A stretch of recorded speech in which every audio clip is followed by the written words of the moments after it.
Empecemos por la narrativa latinoamericana. Querías saber tu punto de vista, ¿cómo ves la narrativa latinoamericana actual? Si acaso observas que hay alguna eclosión de voces singulares o encuentras algunos puntos en común. Bueno, creo que ya se ha repetido muchas veces, pero igual no pierde vigencia. El punto en común es que no hay puntos en común, ¿no? El punto en común es la divergencia, la disparidad de temas, de intereses. Me parece que la literatura latinoamericana adquiere su verdadera riqueza, y así hay que entenderla, como una literatura llena de individuos que escriben sobre temas que a veces se comparten, otras veces no, y cuando se comparten no es de la misma manera. Entonces, para mí eso es la literatura latinoamericana, una enorme dispersión. Me fascina que sea así. No hay lugares comunes, no hay intereses comunes, ni siquiera hay lecturas comunes, ¿no? Cada autor lee su propia la obra que lo alimenta mejor, y además, si coinciden en una lectura, lo que ocurre es algo totalmente distinto, ¿no? Entonces, esa distorsión me parece que es lo mejor que le da la literatura latinoamericana al castellano, ¿no? Y de esta nueva generación de escritores, ¿encuentras algunas voces o algunos autores referenciales quizás te sobresalga? Bueno, habría que entender qué cosa es nueva, ¿no? Porque nueva puede ser, no sé... Quizás hablamos post-boom a veces, ¿no? Como claro, si es post-boom, que te digo, nueva puede ser Puig, ¿no? Pero pongamos...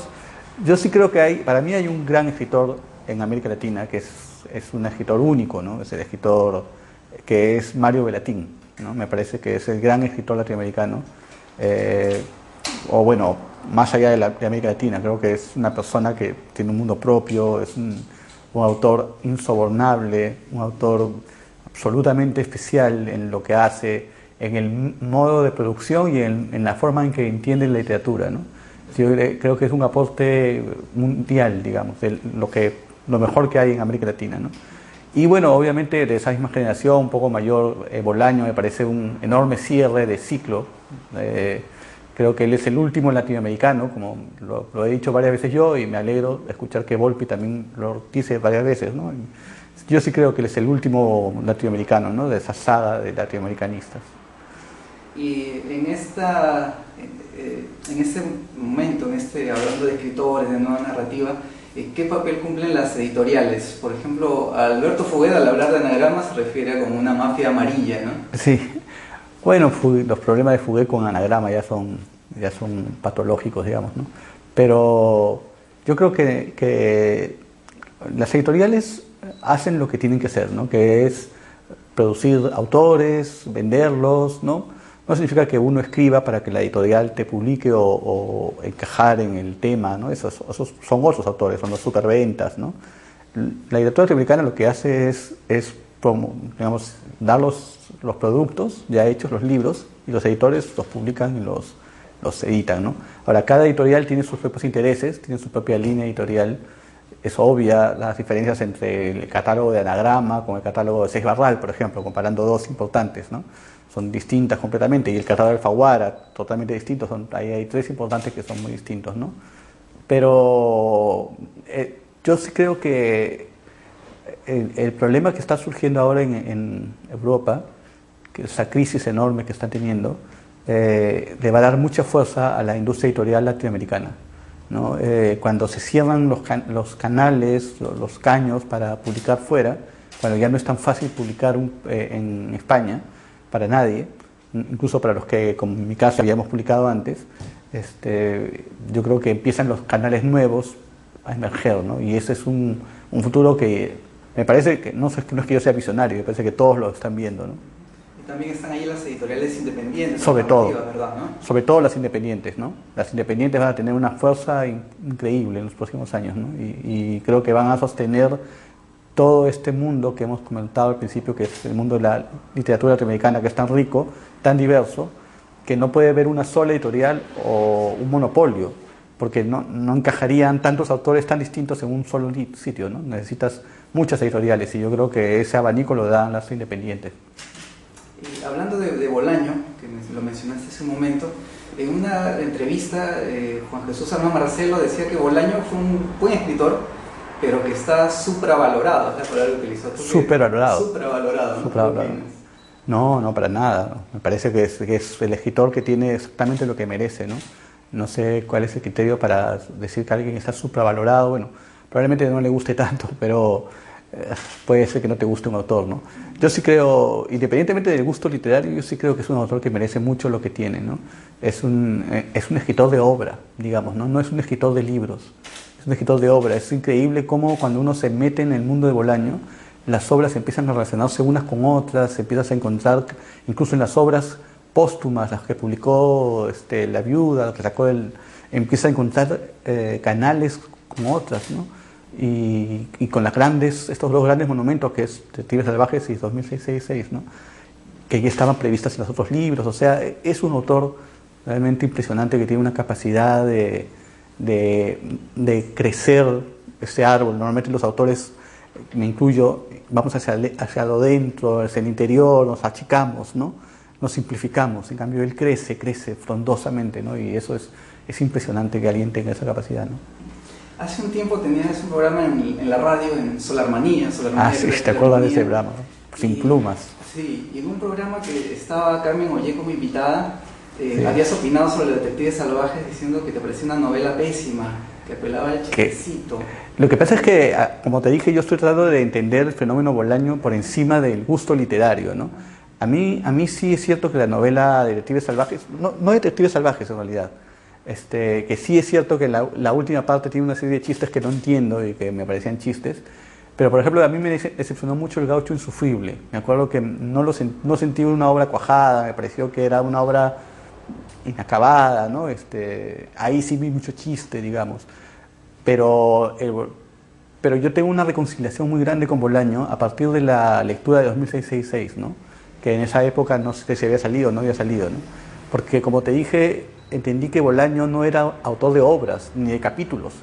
O sea, muy mal haría yo en considerar a un escritor malo porque tiene un capítulo que a mí no me gusta, o de una obra tan grande como Detectives Salvajes, sino que lo consideré un autor de una obra. Y cuando lo consideras un autor de una obra, como me pasa con Onetti, por ejemplo, el hecho de que hay libros que te gustan menos y otros que te gustan más, ya cae en segundo lugar, ¿no? Ya empiezas a admirar el árbol, el bosque, perdón, ya no los arbolitos, ¿no? Es que quizás esto del mito Bolaño después de muerto, literariamente ha alimentado un poco, ¿no?, una leyenda como autor, ¿no? Bueno, de hecho hay bastante de leyenda en Bolaño, pero incluso antes, quien dice que la leyenda de Bolaño empezó con su muerte se equivoca, porque ya antes era Bolaño una persona legendaria, ¿no?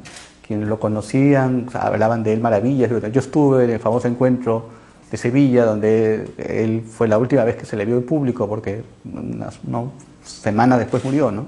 Y ya entonces era una leyenda, ¿no? Para todos nosotros era obvio que era una leyenda, ¿no?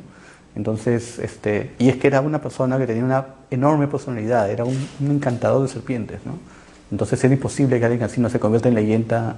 Claro que su muerte hace que todo vuele más rápido y, digamos, se incendie más pronto, ¿no? Y bueno, y el hecho de haber ingresado en Estados Unidos en un gran momento para que Estados Unidos lo acepte, digamos. No sé si ahora lo aceptaría como antes. Me parece que ahora no, quizá, ¿no? Pero en el momento en que estaba perfecto para lo que era, ¿no?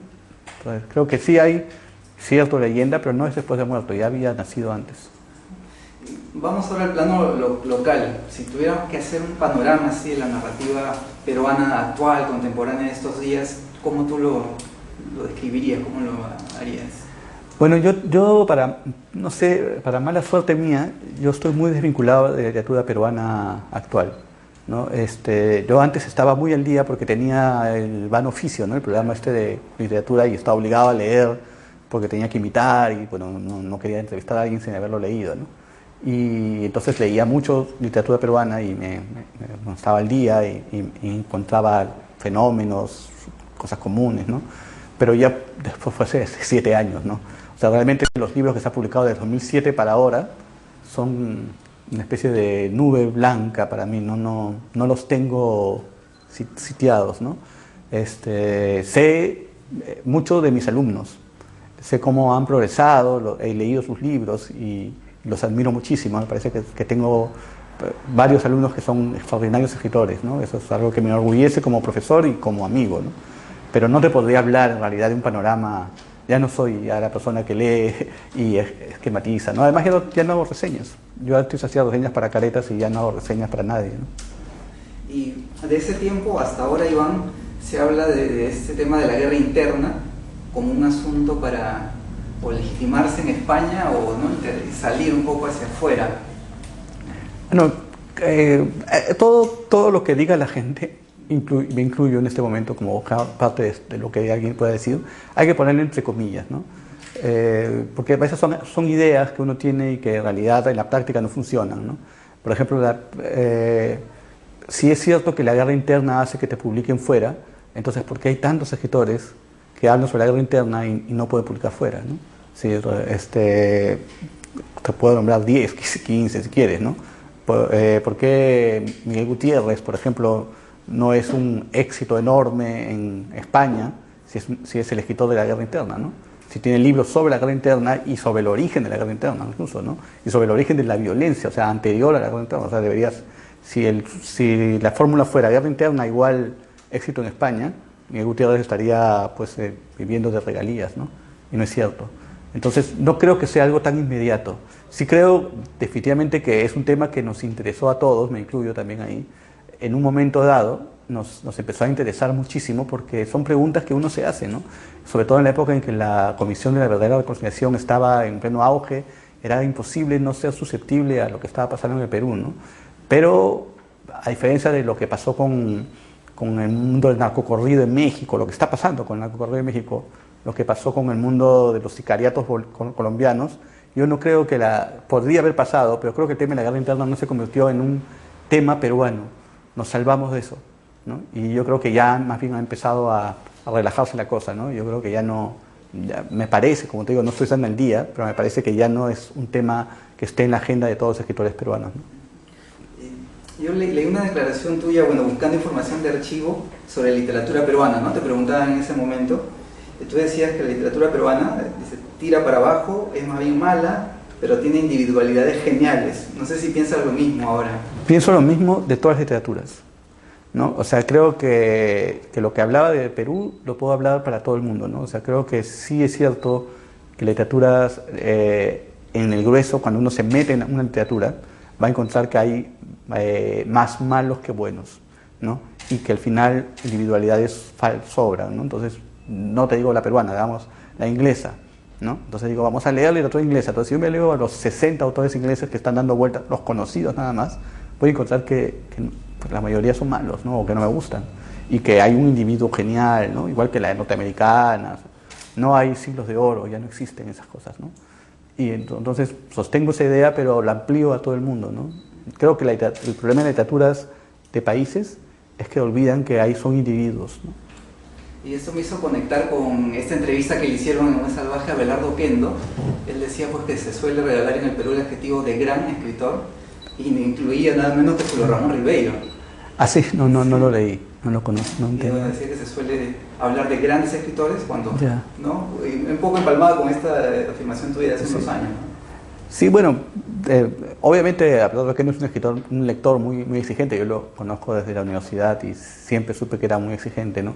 Pero bueno, yo iría un poco más en puntillas con Ribeiro. Me parece que sí es un gran escritor, pero en general, como te digo, yo creo que cuando uno ve todas las obras de autores y si sumas las obras vas a sentir que es más bien mala y tirando para abajo, como digo ahí, ¿no?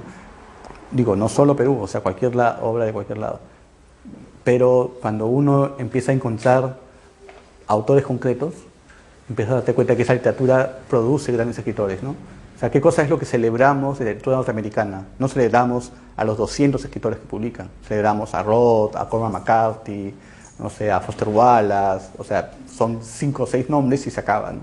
Las individualidades. Exactamente. Yo creo que eso pasa también con el Perú, ¿no? Tiene que pasar, es natural, ¿no? Y ahora viendo constantemente, porque sigo también atentamente Moleskine Literario, sí. Además de tener mucha información actual de lo que ocurre en ferias de libros, etc.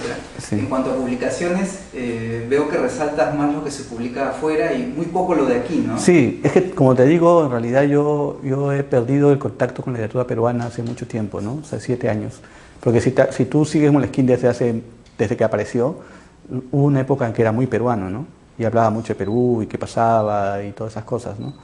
Pero, pero yo ya me he desconectado, ¿no? Y incluso ya hay editoriales que me sorprenden, que aparecen editoriales que yo no conocía, ¿no? Que son jóvenes, de aquí, ¿no? O sea, a veces voy a las librerías y veo un libro y dice editorial y yo, o sea, antes pensaría cuál es la editorial, quién era el editor, ahora hay gente que yo no conozco, ¿no? Y son muchachos, obviamente, pero no. Es por eso que publico mucho de fuera, ¿no? Me he dado el lujo de interesarme por autores. Me encantan los autores nórdicos, me encantan... Peter Stam, ¿no? Me fascina Peter Stam, yo le daría el Nobel, ¿no? Ya que estamos en épocas post-Nobel, ese sería mi candidato, que no está nunca, ¿no? Pero no solamente Peter Stam, ¿no? La lectura de Cartarescu me llena completamente, o sea, fue para mí un descubrimiento hermoso, nostalgia, que yo siento que no necesito leer algo que no quiera leer, ¿no? Sí. ¿Esa desconexión fue intencional o fue apuntando más hacia la internacionalización de la quizás fue inconsciente o fue sin intención, pero de alguna manera fui decantándome porque, por ejemplo, no leo mucho español, por ejemplo, ¿no? Literatura española soy aún más ignorante que la peruana, ¿no? Sé que hay autores, nombres, pero no los conozco, ¿no? Creo que, por ejemplo, recién el año pasado leí los dos libros de Cercas, ¿no? El de Soldados a la mina y la velocidad de la luz.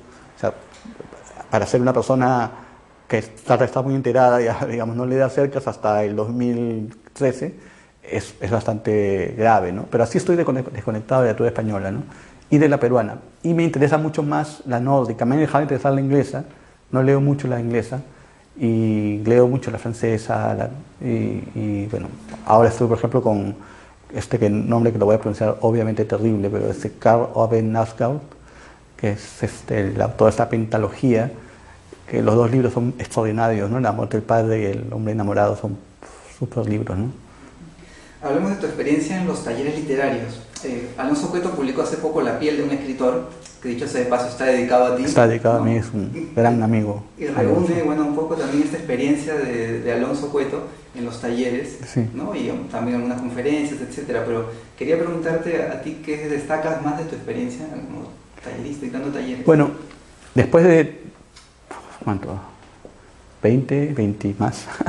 O sea, creo que dicto desde los 20 años, pongamos. O sea, después de 26 años dictando talleres, te puedo decir que mi idea de los talleres ha ido cambiando y lo que rescato mucho es la amistad. Muchos grandes, muy buenos amigos los he sacado de los talleres, ¿no? Más allá de los talentosos que son como escritores, son buenos amigos, ¿no? Y luego yo creo que enseñar a escribir para mí fue una especie de oficio alimentario, digamos, de recluseo, ¿no? Siempre te ayuda un poco de ingresos desde que lo empecé a hacer, ¿no? Siempre tenía mi trabajo fijo y por ahí los talleres me ayudaban con dinero, ¿no? Pero con el tiempo he ido cambiando de percepción sobre los talleres y sobre los alumnos, y yo creo que es una especie de misión. Va a sonar así a Pablo Coelho total, pero no me importa, ¿no? Yo sí siento que es una misión. Yo siento que le hago bien al mundo enseñando literatura, ayudando a la gente a que escriba, a que crea en ellos como escritores, sacando a gente que a veces no tiene ninguna posibilidad de ser escritores y que terminan convirtiéndose en escritores, ¿no? Escribiendo, y con una profundidad y una belleza que me conmueve muchísimo, ¿no? Entonces yo creo que eso es para mí una labor que ya excede lo que uno podría pensar que es el ego de decir tengo buenos alumnos o gano dinero con los talleres. O sea, ya se vuelve un servicio, ¿no? Por eso no lo dejo. O sea, en realidad me agota, termino de trabajar y salgo corriendo a dictar talleres, dicto 3 talleres a la semana. Pero yo lo veo como una labor que tengo que hacerla, ¿no? Y me fascina además. En el prólogo de las fotografías de Frances Farmer, tú mencionas, bueno, que el libro se lo habías hecho llegar o hecho leer, o la primera parte, a un destacado miembro del grupo de narración, que es Miguel Gutiérrez, sí, ¿no? Sí, claro. Y que te había dicho que te olvides de la existencia del libro y que cambiaras de estética. Que empiece de cero, sí, cambia estética, empiece de cero, eres joven todavía. Sí, sí. ¿Te dolió mucho esa...? No me dolió porque supe perfectamente de dónde venía, ¿no? Digamos, yo sabía perfectamente quién era Miguel Gutiérrez, ¿no? De hecho, le di el libro porque estábamos en un almuerzo con Osvaldo Reynoso, a quien yo conozco porque soy amigo de sus sobrinas de hace años. Y entonces estaba él ahí, no es que se la digo, a ver, maestro, dígame, porque yo en esa época Miguel Gutiérrez no me sonaba mucho, sabía quién era, por supuesto, pero no era alguien que yo estuviese en mi lista no era Luis Loaiza, digamos. Entonces se lo di amablemente, y él, bueno, amablemente también me dio esa crítica, pero sí me hizo entender, más que doler, me hizo entender lo difícil que es, o que era para un escritor, salirse de lo establecido, ¿no? Es decir, la literatura peruana tiene como sus propias, o tenía su propia agenda, y cuando uno quería salir, recuerda que estamos hablando del 92, ¿no? Inmediatamente caían encima para meterte al redil de nuevo, ¿no? Y fue muy difícil salir para mí. También creo que ahora no es así, ¿no? Creo que ahora, en cambio, no me imagino ni siquiera a Miguel Gutiérrez diciéndole a alguien: cambia de estética, hazlo más social, más realista, crítico, más tipo narración. O sea, no me lo imagino ni siquiera a Miguel Gutiérrez diciéndole eso ahora a un joven, publicando un libro tipo Frances Farmer ahora, ¿no? ¿Y has leído a Gutiérrez? ¿Te parece un mal escritor? Sí, me parece que es interesante como propuesta. Me parece que tiene muy buenos lectores, gente que lo lee muy bien y que lo interpreta muy bien, que como que le encuentra cosas que yo no soy capaz de encontrarle. Y a mí me molesta mucho de Miguel Gutiérrez, lo que me suelen molestar de los escritores, que es el ruido de la mala escritura, digamos. O sea, me parece que escribe mal. Quizás sea interesante lo que dice, pero como escribe mal me afecta, ¿no? Es como un sonido así... Como estética, como te decía. No estética, pero es como escuchar un scratch en una canción, entonces, que te fastidia, ¿no? Entonces, yo lo he leído con atención, pero no puedo superar los problemas que yo le veo en narración, digamos, ¿no? Más allá del tema. Yo creo que él realmente es una persona que ha puesto por debajo el nivel formal y muy por encima el nivel de contenido, y no se da cuenta que en realidad forma y contenido pues son las caras, no voy a explicarle a Saussure a nadie, pero son las caras de la misma moneda, ¿no? Entonces yo creo que para mí lo formal crea el contenido, ¿no? No creo que diga, yo no podría decir este es un gran escritor porque su tema es interesante, pero escribe pésimo, ¿no? Ni tampoco podría decir escribe maravilloso, pero es totalmente agujero, ¿no? O sea, tampoco creo que eso me gustaría, si encontrase algo así, ¿no? ¿Y Osvaldo Reynoso? Osvaldo Reynoso me parece que es un escritor, bueno, que tiene una obra extraordinaria, que todos la conocemos, que Los Inocentes. Me parece muy irregular después. Y bueno, creo que mis críticas a Osvaldo, más que por sus libros, que bueno, no me parecen extraordinariamente buenos, pero tampoco me parecen malos, me parece que están muy por encima del promedio de lo que se escribe. Pero lo que sí podría decir de Reynoso es que su actitud política para mí me parece repugnante, ¿no? O sea, eso sí es algo que no lo puedo pasar por alto. Es algo que además lo he dicho delante de él, lo he dicho en mi blog, ¿no? En una conferencia en Chile que estaba al lado de él, me discutí con él, ¿no? Y a pesar de la enorme amistad que tengo por él, el cariño que tengo, porque fue el primer escritor que conocí en mi vida, ¿no? Y fue el primer escritor que me hizo presentarle un libro. Yo la primera vez que presenté un libro fue el libro de Osvaldo, En busca de Aladino. Fue la primera vez que presenté un libro en el año 92. ¿No? Y claro, que lo hizo por amistad con su sobrina, ¿no? Pero él quería tenerme ahí, entonces estuve ahí. Tengo una foto, me mandó una foto ahí con un pelo larguísimo, una cara delgada, de un chibolo de 23 años, ¿no? Y entonces yo, bueno, ese cariño que tengo por Osvaldo no va a terminar, pero sí, no puedo escuchar sus declaraciones políticas porque salto para atrás, ¿no? Y hablando de esa época, Iván, ese look de la cabellera larga, ¿era por alguien especial, un look que pensabas por admiración a alguien? Bueno, se juntaron dos cosas, en realidad. Nada que ver con la música, por si acaso. No soy metalero ni nada, nunca lo fui, ¿no? Lo primero que se mezcló fue que estuve en un colegio que me obligaba a tener el pelo muy corto, ¿no? Rapado, así. Y además pasaban así, me hacían así con el pelo, ¿no? Entonces era como que me fastidiaba, me irritaba mucho. Y entonces yo me prometí a mí mismo tener el pelo largo cuando saliera de ese colegio, ¿no? Y no cortármelo, ¿no? Entonces yo siempre que me iba a la peluquería, le decía a mi mamá o a mis amigos, a quien sea, le decía, no me voy a cortar el pelo. Cuando salga del colegio nunca me voy a cortar, lo voy a dejar que sea hasta el suelo, ¿no? O sea, no me voy a botar. Y literalmente salí del colegio y no me corté el pelo cerca de 15 años, digamos, ¿no? Y la otra cosa es que yo fui muy fan de la Argentina del 78, de la selección de Argentina del 78. Yo tengo un artículo que se llama El Peluca Kempes, ¿no? Y de ahí digo más o menos que cuando yo vi a Kempes levantar los brazos y celebrar su gol en la final, yo era muy pequeño, tenía 10 años, 9 años, pero para mí ya se formó ahí la idea del ganador. El ganador tiene pelo largo y levanta los brazos, ¿no? Y cuando mete gol. Entonces eso es algo que me quedó muy grabado. Yo creo que de alguna manera quise atraer esa imagen de triunfo a través del pelo largo, ¿no? Pero lo que sí no tiene nada que ver con la música, ¿no? Creo que no recuerdo un cantante de pelo largo que me guste. ¿Y te encuentras trabajando en alguna novela actualmente? Lo que pasa es conmigo, sí, estoy trabajando una novela, ¿no? Pero lo que ocurre conmigo es que estoy en un proceso de cambio muy fuerte, un salto cuántico, digamos. Y me interesan mucho cosas muy espirituales, me interesa mucho la razón final, ¿no? Me interesa mucho el amor como objetivo, como misión de vida, ¿no? Y entonces ese salto hace que yo replantee no solamente digamos, mi función como escritor, sino también, por supuesto, mi obra misma, ¿no? Entonces no sé qué cosa quiero como escritor, qué imagen quiero proyectar. Definitivamente no es la imagen que proyecté con la disciplina vanidad, no es el escritor de pelo largo que habla sobre la vanidad, no llamaría vano oficio a un libro, a un programa de televisión, no mío. Pero además también empiezo a cambiar mi perspectiva de lo que debo escribir, cómo debo escribir, a qué personas quiero llegar ahora. Y eso, como ya te he dicho, que para mí la literatura tiene fondo y forma, sé perfectamente cuál es el fondo, lo tengo totalmente dominado, digamos, ¿no? Pero la forma me está costando. Entonces escribo mucho, retrocedo, me doy cuenta de que mis viejos hábitos literarios se imponen y empiezo otra vez a borrar toda esa hojarasca y empezar de cero, ¿no? Porque es una labor bien complicada, ¿no? Pero bueno, no. Lo bueno que con la literatura es que tienes todo el tiempo del mundo para hacerla, ¿no? O sea, todo el tiempo del mundo mientras vivas, digamos.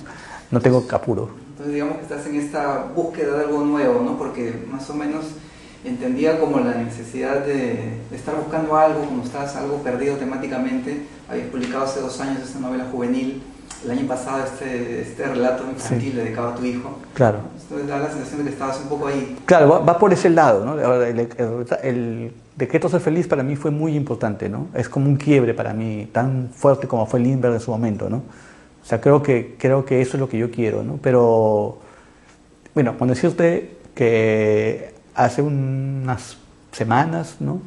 Decidí definitivamente aumentar el Daniel a mi nombre, ¿no? Entonces, no solo en mi Facebook, sino ya en mis próximas obras van a ser Iván Daniel Tais, ¿no? Entonces ya eso es una decisión que tiene mucho que ver con la idea de nueva persona, ¿no? O sea, nueva persona, nueva obra, distinta escritura, ¿no? Pero como digo, no es fácil sacarse los hábitos que tiene uno acostumbrado, ¿no? Es tu zona de confort, que a mí me sale muy fácil, que es volver a la Farsenfarmer, digamos, ¿no? A ver el libro y empezar a escribir con esa prosa poética, media neblinosa, ¿no? O sea, eso me sale, pero por instinto, ¿no? Entonces yo me doy cuenta que cuando me he atrapado en un libro, inmediatamente aflora eso y empiezo 10, 15, 20 páginas y de repente bajo la neblina y la quito, ¿no? Y ya, bueno, es un proceso largo y mientras tenga vida, tendré oportunidades. Y si te vieras envuelto, por ejemplo, en una situación fantástica como el cuento Borges y yo, el Iván Tais de ahora, ¿qué le diría al Iván Tais de 20 años de edad? Le diría que perfecto lo que hizo, ¿no? Muy bien lo que hizo, porque si no hubiera hecho eso no vendría lo otro, ¿no? O sea, me parece que o sea, todas las etapas de tu vida son aprendizajes, ¿no? Y lo peor que puedes hacer es digamos, arrepentirte en el sentido de no haber aprendido, ¿no? O sea, quizás hay cosas que no haría, peleas que no empezaría, discusiones que no tendría por qué hacer, frases que no sería tajante, ¿no? Probablemente cambiaría modos, ¿no? Pero el fondo sí, ¿no? O sea, me parece que el Iván Tais de 20 años era una persona que amaba profundamente la literatura, como la ama el de 46, y que estaba profundamente convencido de que la literatura no era un juego, ¿no? Que era un arte y había que dominarlo y había que trabajar mucho. Y eso yo creo que también persiste, ¿no? Entonces eso me gusta. Quizás no, digamos, no sé si yo sería ahora un buen lector de Frances Farmer o del Viaje Interior o de Escena de Casa, ¿no? Ahorita si alguien me vende esos libros y son de otro autor, quizá ahorita no me gustarían o no lo sentiría con tanto interés ahora, ¿no? Pero de hecho, si tú me dices el autor de esos libros, a ese sí me interesa, ¿no? Es decir, le tengo confianza.